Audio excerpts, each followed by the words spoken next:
마가복음 6장 45절에서 52절 말씀입니다.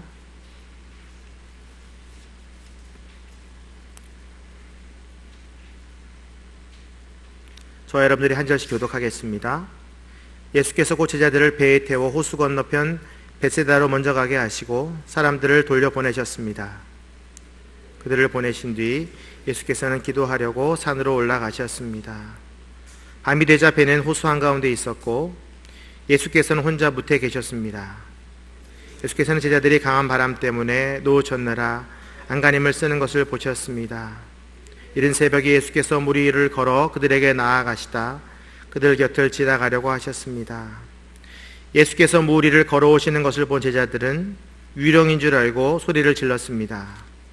그들 모두 예수를 보고 겁에 질렸습니다.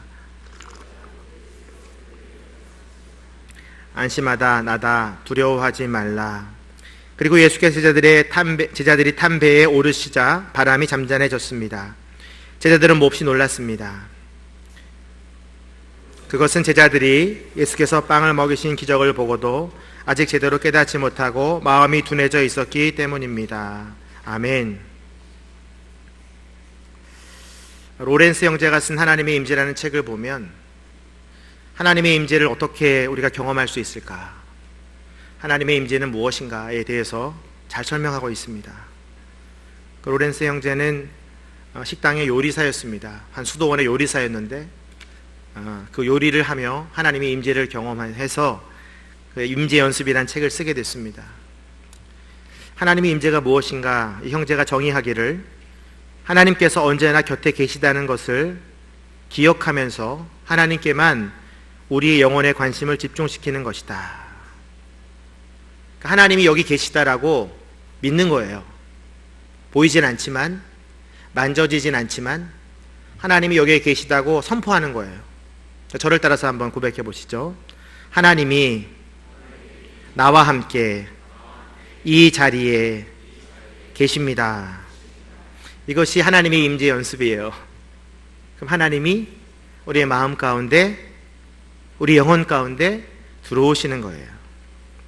그래서 이 형제는 하나님의 임재를 누리는 4가지 방법을 제시하는데, 첫 번째는 새 생명을 얻는 것이다 라고 했어요. 예수 그리스도를 믿고 하나님의 자녀가 되는 것이다. 여러분들이 이미 다 그 첫 단계를 행하신 거죠. 그리스도의 보혈로 하나님의 임재가 시작되는 것입니다. 두 번째는 하나님의 임재를 꾸준히 연습하는 거예요. 왜냐하면 우리의 삶 가운데는 계속 문제들이 다가오거든요. 불안함이 오고 또 어려움이 오고 고난이 오기 때문에, 풍랑이 일기 때문에 날마다 하나님의 꾸준히를 연습하는 것 외에는 방법이 없어요. 세 번째는 하나님께 우리의 모든 시선을 고정하는 것이다. 바깥 세상에서 어떤 일이 벌어지더라도 우리는 하나님께 집중하는 거예요. 하나님은 어떻게 생각하실까? 하나님은 내게 무엇을 원하실까? 왜 하나님은 나를 이곳에 부르셨을까? 하나님께 우리의 시선과 생각을 고정하는 것이죠. 이게 습관이 될 때까지 계속 반복하는 거예요. 한번 습득이 되면 그때마다 하나님의 임재가 경험되어져서 기쁨 가운데, 평안 가운데 누리게 되어지는 거죠. 네 번째 단계는 하나님의 임재를 위해서 기도하는 것입니다. 기도해야 돼요. 왜냐하면 우리 의지로 안 되거든요. 하나님이 여기 계신다라고 내가 말을 했지만 우리의 생각과 이성은 어디 있는데? 눈에 보이니? 한번 만져지니? 라는 우리 인간의 생각이 드는 거죠.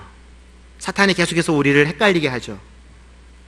거기서 이길 수 있는 방법은 계속해서 성령님께 우리의 마음을 드리며 기도하는 거예요. 하나님, 집중하기를 원합니다. 악한 생각이 떠나가게 해주십시오. 모든 것이 주님의 것입니다. 사랑의 하나님을 전심으로 사랑하길 원합니다. 주님 뜻대로 저를 사용하여 주시옵소서. 이렇게 기도하는 거예요. 그럼 하나님의 임재가, 하나님이 내 마음 가운데 들어오시는 거예요.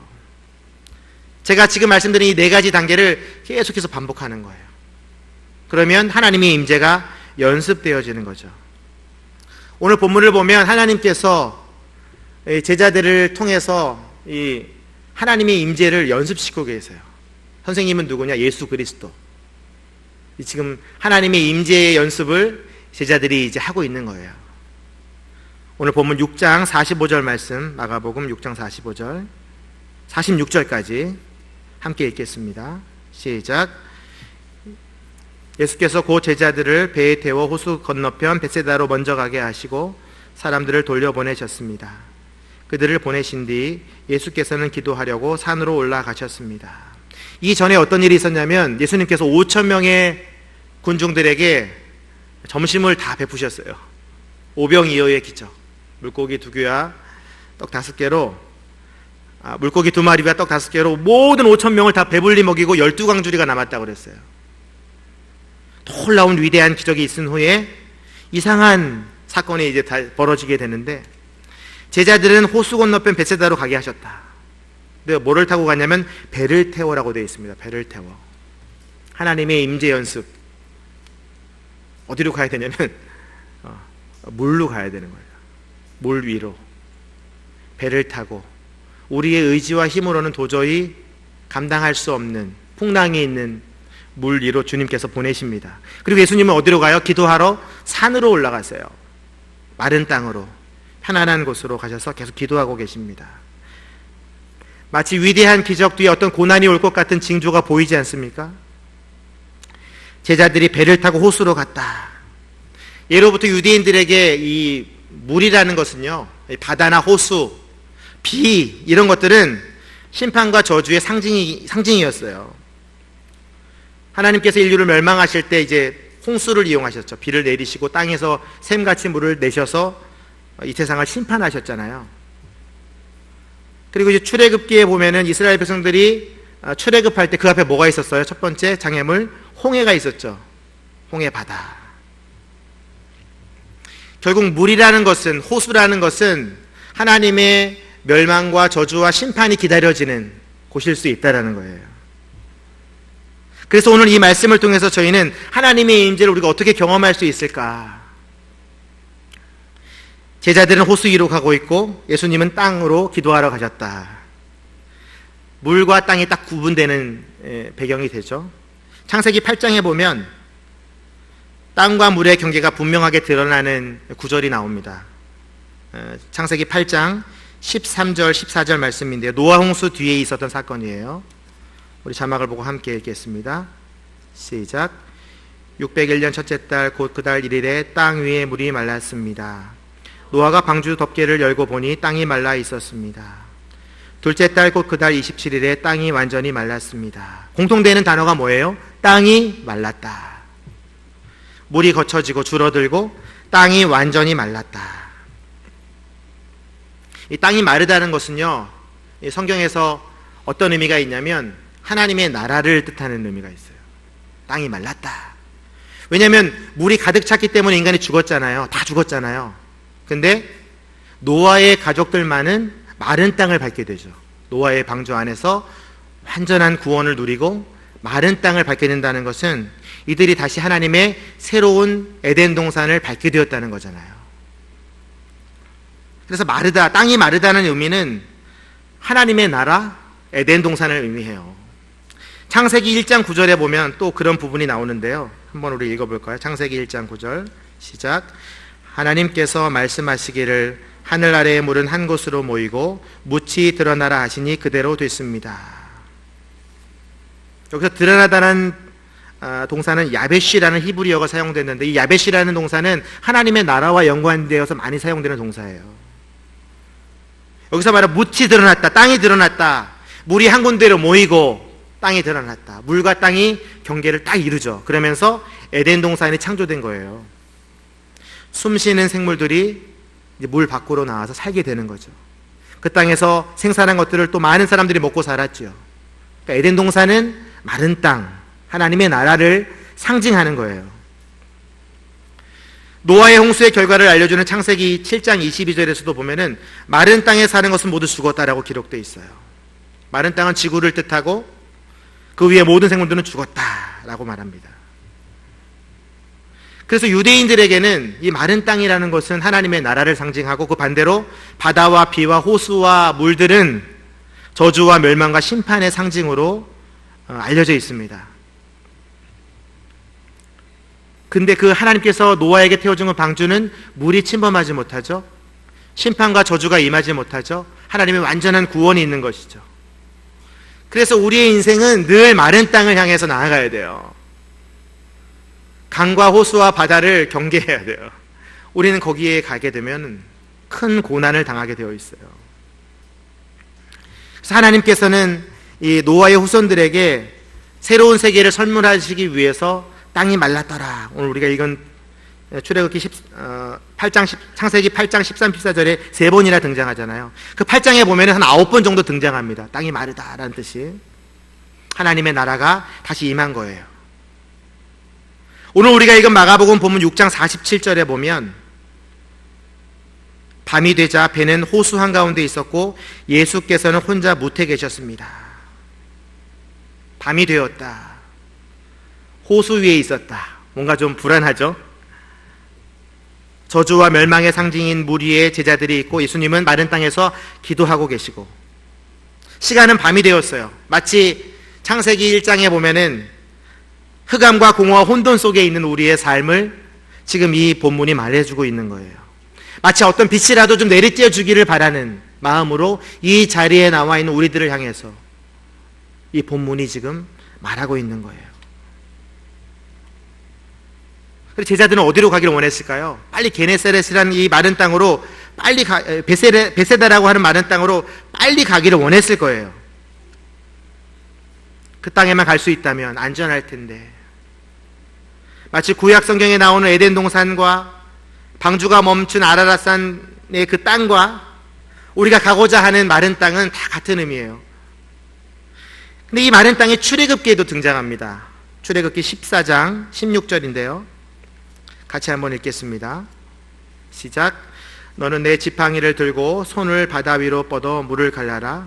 그러면 이스라엘 백성들이 마른 땅 한가운데로 해서 바다를 건널 수 있을 것이다. 이스라엘 백성들 가운데 절체절명의 위기의 순간에 하나님께서 홍해를 가르세요. 가르시고 모세가 손을 쫙 뻗자 동풍이 불었다고 되어 있습니다. 동풍. 이 동풍은 히브리어는 루아흐예요. 하나님의 바람을 불어주신 거예요. 그래서 땅을 완전히 마르게 하죠. 하나님께서 이스라엘 백성들에게 하나님의 나라를 보여주기 위해서 홍해를 가르신 거예요. 그리고 그 마른 땅을 이스라엘 백성들이 지금 걸어가고 있어요. 최대의 위기의 순간에 하나님은 항상 우리에게 하나님 나라의 임재를 경험하게 해주심으로 내가 너와 항상 동행하고 있다. 내가 너를 너무나 사랑한다. 너 오늘 여기 이 예배의 장소에 너무너무 잘 왔다. 내가 너를 오늘 만나기를 원한다. 내가 너의 인생 가운데 풍랑을 잔잔하게 하고 마른 땅을 주기를 원한다. 하나님께서 지금 우리에게 주시고 있는 메시지예요. 뒤에서는 이집트 병거들이 막 쫓아오고 있어요. 최신의 최첨단의 무기를 가지고 말을 타고 막 쫓아오고 있고 앞에는 홍해 바다가 있어요. 우리에게 갑자기 닥치는 모든 위기들, 풍랑들은 하나님 나라의 전조 증상이라고 보면 돼요. 우리의 위기는 무엇입니까? 청년들은 지금 100만 명이 실업자가 되어 있어요. 아무리 취직을 하고 싶어도 자리가 없는 거예요. 연애할 수도 없고 출산도 못하고 결혼도 못하고 3포 세대의 파도가 막 휩쓸고 있어요. 기성세대들은 지금 어떤 관심이 있냐? 내 자녀들을 어떻게 하면 인서울대학에 보낼 수 있을까? 나는 과연 언제 부장으로 승진되고 임원으로 승진이 될 것인가? 이게 여러분들의 위기죠. 우리 남편은 언제쯤 집에 들어와서 밥을 먹을까? 우리 아내들의 위기죠. 우리 자녀들은 어떠합니까? 인터넷 게임이 충만하고 텔레비전만 틀면 다 게임 광고예요. 학교에 가면 아이들이 다 자요. 교회에 가면 내 또래 애들이 없어요. 청소년 기독교 통계가 3%도 안 된대요. 제 아들이 지금 고1인데요. 제 아들 반에 30명이 있는데 2명이 교회 다닌대요. 한 명이 제 아들이고 그 친구도 아버지가 목사님이래요. 이게 우리의 위기예요. 이 놀라운 세상의 파도가 우리를 지금 뒤덮고 있다고요. 이 장면을 성경은 어떻게 표현하고 있는가? 제자들이 이제 그 호수 한가운데 있는 이 장면을 이렇게 설명하고 있습니다. 마가복음 6장과 병행 구절인 요한복음 6장 18절에 보면 세찬 바람과 물살이 거센 파도가 제자들의 배에 덮치고 있었다라고 되어 있어요. 마태복음 14장 24절에 보면 제자들의 배는 거친 파도에 시달리고 있었다라고 되어 있어요. 시달리고 있었다. 마치 우리 인생과 같잖아요. 수많은 풍랑 가운데 우리가 지금 놓여져 있잖아요. 위기 가운데 놓여져 있잖아요. 오늘 제자들의 상태에 대해서는 요한복음 6장 17절은 뭐라고 얘기하냐면 날은 이미 어두워졌고 예수님은 아직 그들이 있는 곳에 오지 않았다. 약간 영적으로 해석하고 있어요. 다른 곳에서 막 풍랑이 일고 배가 막 무너질 것 같고 세찬 바람이 분다라고 되어 있는데 요한복음은 뭐라고 되어 있냐면 그들에게는 아직 예수님이 오지 않았다라고 되어 있어요. 다시 말해서 예수님의 임재가 아직 오지 안 됐다라고 말하고 있는 거죠. 예수님의 임재가 곧 올 것이다라는 것을 예표하고 있죠. 여러분들이 왜 이 자리에 앉아있나 궁금하신 분들 계시죠? 주님은 오늘 여러분들의 마음 가운데 여러분의 풍랑 가운데 들어가기를 원하세요. 하나님의 임재를 날마다 연습하시는 분도 계시겠지만 이곳이 바로 그 하나님의 임재, 예수 그리스도의 임재를 경험하는 곳이 될 것입니다. 아직 도착하진 않으셨어요. 심하게 배가 흔들리고 있어요. 그때 예수님께서 나타나십니다. 요한복음 6장 19절 말씀 제가 한번 읽겠습니다. 요한복음 6장 19절 말씀. 그들이 노를 저어 한 25, 30 스타디온쯤 갔을 때에 예수께서 무리를 걸어서 배 쪽으로 다가오시는 것이 보였습니다. 여기서 25나 30의 스타디온은요 한 5km를 뜻해요. 제자들이 산에서 오병이의 기적을 겪고 원하는 곳 베세다까지 가는 거리가 8km였대요. 그러니까 이 노를 저어서 간 곳 25에서 30 스타디온은 5km니까 거의 호수의 중앙이에요. 호수의 중앙. 근데 그곳으로 예수님께서 걸어오고 계셨다라는 거예요. 마치 어떤 것처럼? 마른 땅을 걷는 것처럼. 이것이 예수 그리스도의 임재예요. 저는 이 모습을 보면서 예수님께서 그 배에 오르실 때 어떤 일이 벌어졌을까? 풍랑이 잔잔해지고 바람이 멈춰지고 그것도 중요하지만 제자들에게는 어떤 일이 있었을까? 예수님은 지금 배를 향해서 오시고 계시는데 제자들은 어떻게 그걸 준비하고 있는가?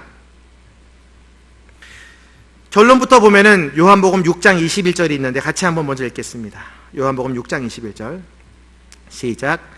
그러나 그들은 기꺼이 예수를 배 안으로 모셨습니다. 배는 곧 그들이 가려던 땅에 도착했습니다. 그들이 가려던 땅이 어디에? 마른 땅이죠. 예수님이 계셔서 기도하셨던 그곳, 그 마른 땅으로 가기를 원했는데 그 조건이 뭐예요? 예수님을 배 안으로 모시는 거예요. 여러분도 여러분이 원하는 땅에 있죠. 목표가 있고 가고 싶어하는 곳이 있죠. 소원하는 곳이 있죠. 첫 번째는 뭐 어떤 일을 해야 되냐면 예수님을 여러분의 배 안으로 모셔야 돼요. 예수님 어서 오십시오. 제 배에 좀 타십시오. 그래서 이 풍랑 좀 잔잔하게 해주시고 제가 원하는 그 땅으로 갈 수 있도록 도와주십시오. 모셔야 돼요. 근데 우리의 인생은요 쉽게 예수님을 이렇게 우리 배 안으로 못 모셔요. 제자들이 이 일이 있기 전에 어떤 행동을 했냐? 풍랑이 일고 구원을 얻기 위해서 예수님을 간절히 바라던 제자들의 마음 가운데에는 예수님이 없었어요. 뭐가 있었냐?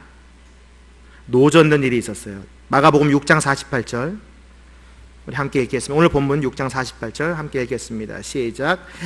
예수께서는 제자들이 강한 바람 때문에 노젓느라 안간힘을 쓰는 것을 보셨습니다.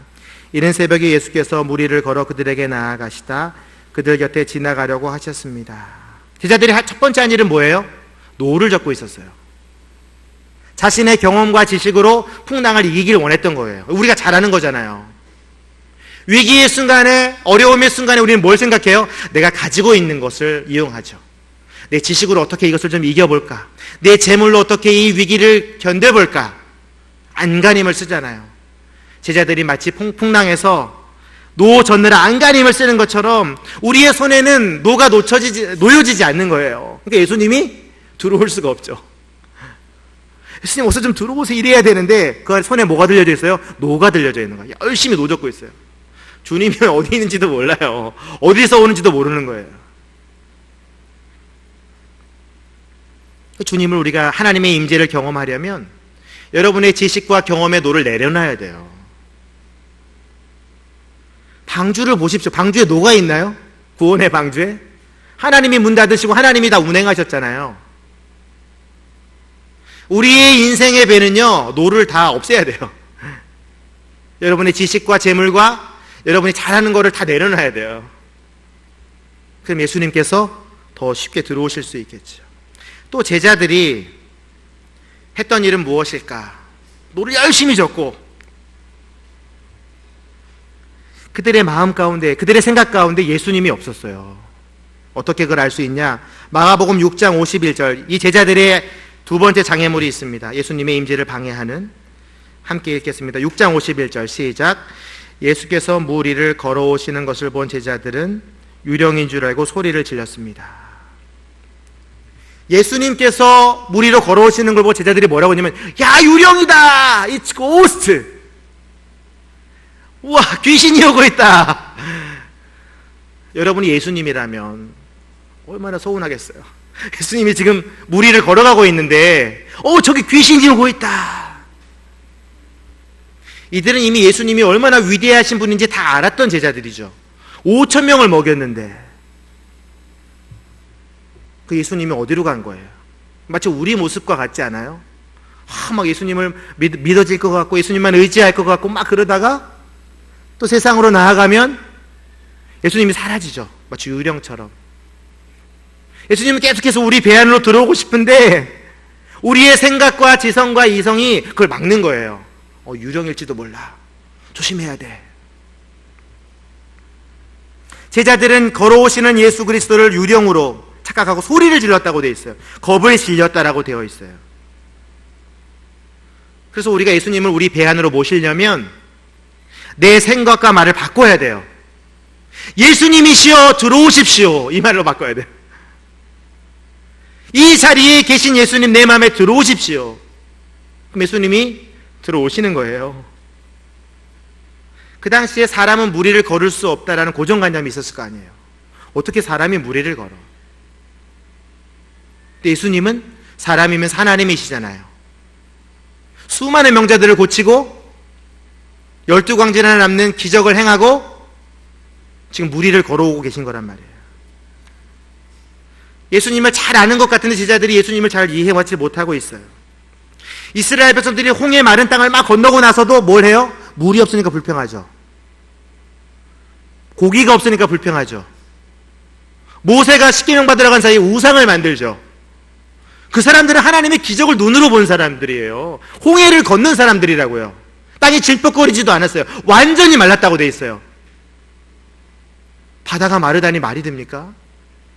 반석에서 물이 났는데, 하늘에서 만나와 메추라기가 떨어졌는데 이스라엘 백성들은 계속해서 딴 생각하고 있어요. 마치 우리의 삶과 같죠. 하나님은 계속 우리에게 축복을 주시고 함께 하시고 은혜를 주시고 기적을 주시는데 우리는 막 잊어버려요. 하나님은 우리에게 너희들은 하나님의 시민권, 하늘나라의 시민권을 가졌다. 너희는 하나님 나라의 백성이다라고 그러는데 우리는 날마다 뭐라고 외쳐요? 나는 그냥 이 땅에 매어있는 존재일 뿐이야. 이 땅의 법에 의해서 나는 그냥 살아야 되는 연약한 존재일 뿐이야. 돈 많이 벌어야 돼. 좋은 학교 가야 돼. 더 많이 가져야 돼. 이게 우리의 생각과 우리의 삶 아닙니까? 예수 그리스도를 우리 배 안으로 모시려면 이 모든 생각과 말을 바꿔야 돼요. 주님이시군요. 제 배 안으로 들어오십시오. 이랬어야 돼요. 손에 뭘 놓고 노를 내려놓고 경험과 지식을 내려놓고 제자들은 54절에 가서야 배에서 내리자 땅에 들어가고 나서 배에서 내리자 예수님인 줄 알아봤다라고 되어 있어요. 예수님이 배에 탔는데 풍랑이 잔잔해졌는데 제자들은 그제서야 예수님인 줄 알아보았다라고 되어 있습니다. 그러니까 예수님을 알아보는 것도 누구 능력이에요? 우리 힘이 아니에요. 성령님께서 우리 마음 가운데 이분이 예수님이시다. 너가 가진 노를 내려놔라. 나는 너의 창조주 하나님 여호와 하나님이다 라고 깨닫게 해주셔야 돼요. 알게 하시는 분이 있어야 돼요. 성령님께 늘 우리의 삶과 우리의 생각과 우리의 경험들을 내려놔야 돼요. 그럼 성령님께서 깨닫게 하세요. 저분이 바로 예수 그리스도야. 물 위로 걸어오시는 분이 네 배에 들어가서 너를 살리려고, 지금 너를 마른 땅에 가게 하려고, 너를 하나님 나라를 경험하게 하려고 오시는 분이야. 그러니까 어서 받아들여 라고 말씀하시는 그 성령님의 음성을 들어야 돼요. 하나님의 임재는요, 우리의 의지로 되는 것이 아니에요. 어떻게 우리가 늘 그 성령님과 동행할 수 있을까? 빌립보서 4장 6절에서 7절 말씀인데요, 같이 한번 읽겠습니다. 시작. 아무것도 염려하지 말고 오직 모든 일에 기도와 간구로 여러분이 구할 것을 하나님께 감사함으로 아뢰십시오. 그리하면 모든 생각을 뛰어넘는 하나님의 평강이 그리스도 예수 안에서 여러분의 마음과 생각을 지켜주실 것입니다. 뭘 해야 돼요? 하나님께 기도해야 돼. 기도. 아까 하나의 임재 연습 중에 세 번째 단계 기도였잖아요. 기도하는 거. 주님, 내가 주님을 알아볼 수 있도록 도와주십시오. 내 노를 내려놓을 수 있도록 도와주십시오. 주님을 바라볼 수 있도록 도와주십시오. 모든 일에 기도하는 거죠. 그러면 어떤 일이 벌어지냐면 모든 생각을 뛰어넘는 하나님의 평강이라고 되어 있어요. 모든 생각을. 아, 저분이 유령이시구나, 귀신이 내게 지금 오고 있구나 라고 말하는 이 생각들이 뛰어넘어지는 거예요. 아, 저분은 예수 그리스도시다. 내 배에 모셔야 될 분이시다.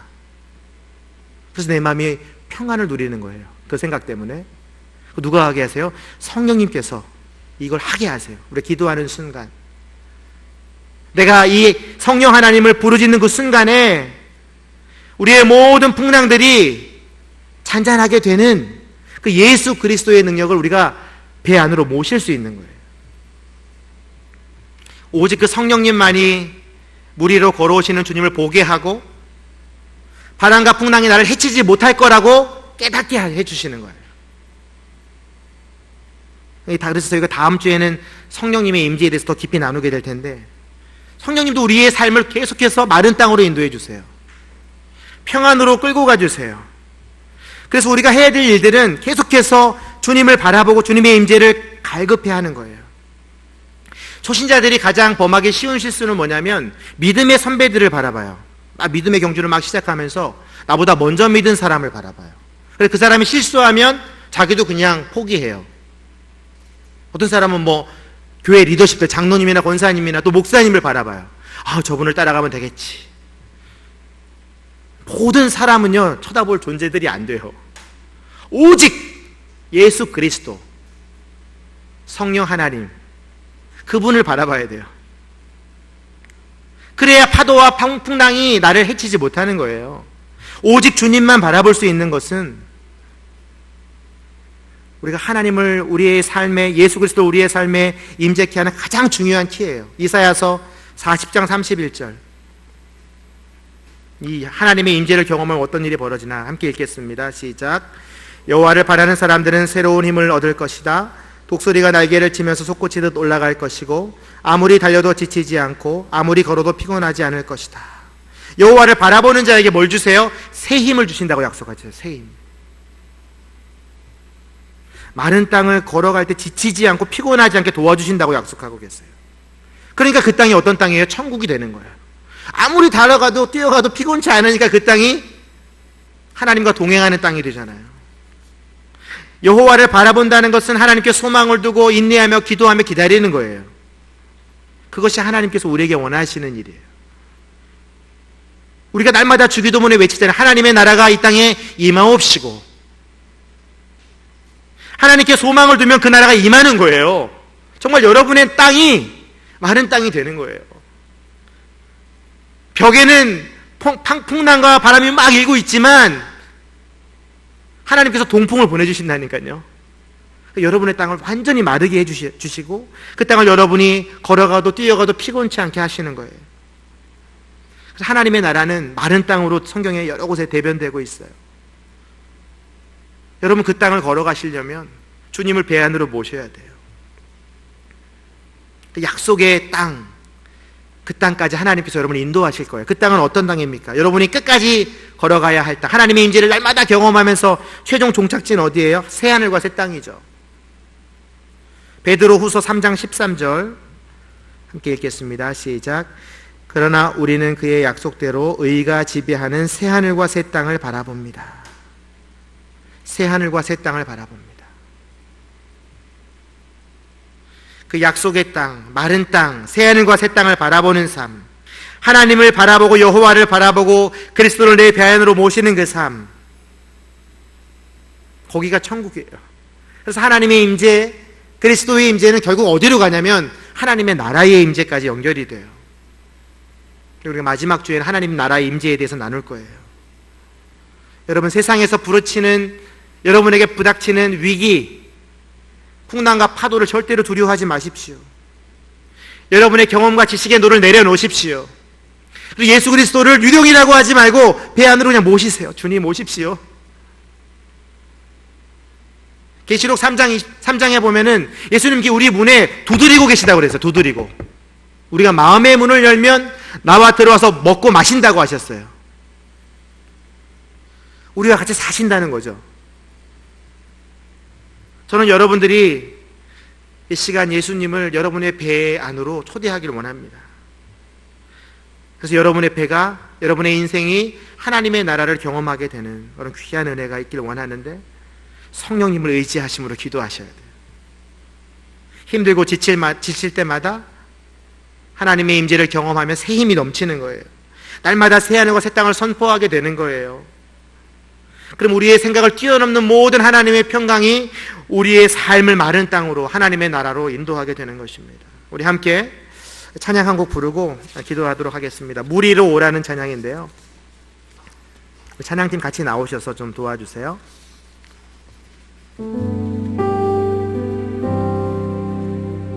거친 풍랑을 잠재울 힘이 우리에겐 없어요. 우리는 풍랑을 잠재울 힘이 예수 그리스도를 배 안으로 모시면 그의 음성을 듣게 되는 거예요.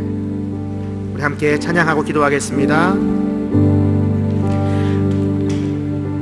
거친 풍랑을 잠재울 힘이 내게는 없어 뱃머리를 돌려 다른 곳으로 갈까 나의 능력을 의지해 마음이 고단해질 때 내게 다가오는 그의 음성들이네 거친 풍랑을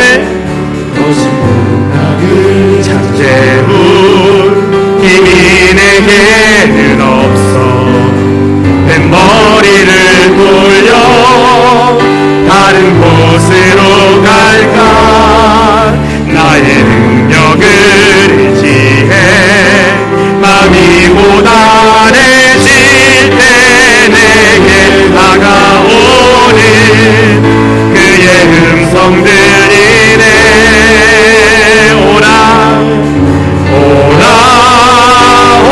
오라 물 위로 오라 강한 믿음으로 담대히 주님께 나오라 오라 오라 물 위로 오라 그의 능력으로 이기는 참 평안 얻으리 거친 풍랑을 우리에게 힘이 없습니다. 그러나 성령님께서 우리와 함께 하십니다. 여러분 파도를 보고 뱃머리를 돌리지 마시고 주님을 맞아내리시기 바랍니다. 예수 그리스도의 능력을 의지하시기 바랍니다. 해질 때 내게 다가오 주님의 음성 들리네 음성 들리네 오라 오라 오라 오라 물 위로 오라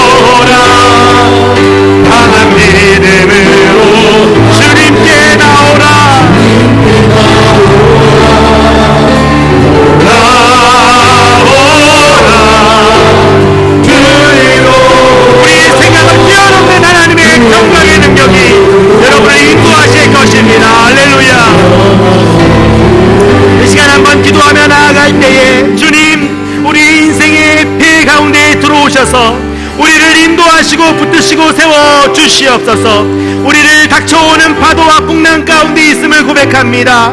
하나님, 우리의 모든 장애와 고난과 어려움들을 주님 앞에 고백합니다. 우리의 능력으로는 감당할 수 없사오니 주님, 우리 배의 선장이 되어 주심으로 우리가 주님을 배 안에 모심으로 큰 평강을 누리며 사는 하나님 나라를 경험하는 우리 인생이 되게 하여 주시옵소서. 함께 기도하며 나아가겠습니다. 하나님 아버지, 우리의